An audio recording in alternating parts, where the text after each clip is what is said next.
పిల్లోళ్ళు ఏ వయసు నుంచి నడుస్తారు? ఎన్ని మంత్స్‌కి నడుస్తారు? కానీ నడక ఎప్పుడు ప్రారంభమవుతుంది? అంటే పుట్టినప్పటి నుంచి 3 మంత్స్ వరకు యాక్టివ్‌గా ఉంటారు. ఈ 3 మంత్స్ నుంచి అయితే ఇంకా యాక్టివ్‌గా పెరిగి ఇంకా ముందరకు తిరుగుతారనమాట. తర్వాత 6 మంత్స్‌కంతా కూర్చుంటారు.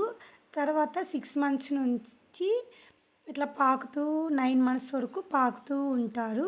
తర్వాత వచ్చేసి కొంతమంది అయితే 10 మంత్స్ నుంచి 12 మంత్స్ లోపలైతే కొంతమంది నడకైతే స్టార్ట్ చేస్తారు. కొంతమంది పిల్లోళ్ళైతే 9 మంత్స్‌కే ఎర్లీగా స్టార్ట్ చేస్తారు. మదర్‌గా వచ్చేసి వాళ్ళు ఇలా కాళ్ళకి నడక స్టార్ట్ చేస్తున్నప్పుడు మనమైతే వాళ్ళకి సపోర్ట్‌గా ఉండాలి. ఒక 10 మినిట్స్, ఒక 5 మినిట్స్ మార్నింగు, ఈవినింగ్ అయితే వాళ్ళు సపోర్ట్‌గా హ్యాండ్స్ పట్టుకొని ఇలా నడవడం అయితే చిన్నగా నేర్పించాలి. అప్పుడైతే వాళ్ళకైతే ట్రైనింగ్ లాగా అనిపిస్తుంది. ప్రెషర్ అయితే ఎక్కువ ఇవ్వకూడదు. ఫ్రీగా అయితే ఇలా అయితే ప్రెషర్ ఇవ్వకుండా ఇలా అయితే సపోర్ట్ చేయాలి. 1 వీక్ తర్వాత ఇలా మన హ్యాండ్ పట్టుకొని పిల్లోళ్ళే ఇలా నడవడం అయితే స్టార్ట్ చేస్తారు.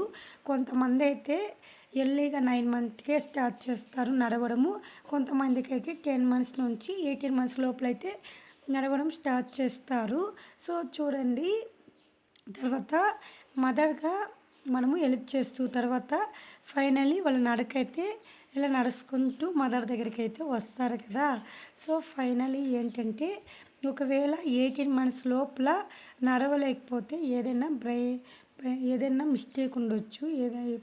పిల్లోల్లో వచ్చేసి 8 మంత్స్ వరకు వెయిట్ చేయండి. పిల్లలు అప్పుడు నడవలేకపోతే అప్పుడైతే డాక్టర్ని కన్సల్ట్ చేసి ఒకసారి కనుక్కోవాలన్నమాట. సో మా భవిష్య అయితే 12 మంత్స్‌కి అయితే స్టార్ట్ చేసింది నడక అయితే. ఇంకైతే మెట్లు ఎక్కడము అలా స్టార్ట్ చేసిందనమాట. 12 మంత్స్ నుంచి ఇలా నడవడము నాకైతే చాలా హ్యాపీ అనిపించింది. మీ పిల్లలు ఎన్ని మంత్స్ నుంచి నడిచారో కామెంట్ చేయండి.